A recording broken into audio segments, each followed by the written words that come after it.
Di Gunung Jati itu ada beberapa mande, salah satu Mande Pajajar. Mande Pajajar itu peninggalan Prabu Siliwangi, yang dimana kita tahu konfliknya bagaimana Prabu Siliwangi juga face to face, berhadapan langsung dengan Sunan Gunung Jati yang waktu itu mau merdeka. Tapi kemudian sikap ini selesai saat kemudian sikap pertentangan selesai, menjadi sikap politik yang sangat terbuka saat Mande Pajajar itu satu simbol bangunan tempat musyawarah kalau dulu ya, Kang Akbar ya, ada di Gunung Jati. Kedua, Mande itu ternyata setelah Sunan Gunung Jati, zaman Sunan Gunung Jati setelahnya itu menjadi satu tempat pelatihannya para wali.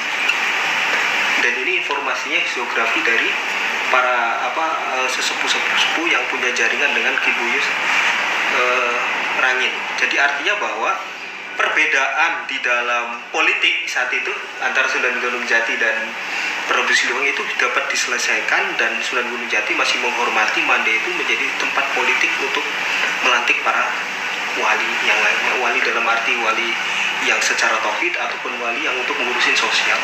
Itu menarik saya kira dalam konteks Cirebon. Ya mungkin orang nggak ngerti. Saya dengar itu nangis. Apa sih yang saya tangisin? Yang saya tangisin adalah distorsi orang terhadap sejarah, terhadap kebudayaan dirinya, melahirkan kesalahkaprahan dalam pengambilan keputusan, ketatanegaraan, anggaran dan sejenisnya, termasuk meletakkan kerangka pembangunan berkarakter yang tidak dipahami secara utuh.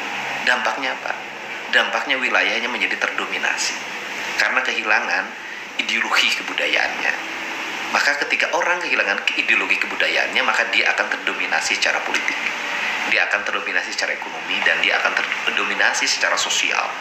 Yang pada dirinya dia akan terpinggirkan di kampungnya sendiri. Dalam bahasa kasar, dia akan asing di kampungnya sendiri. Nah, ini problem.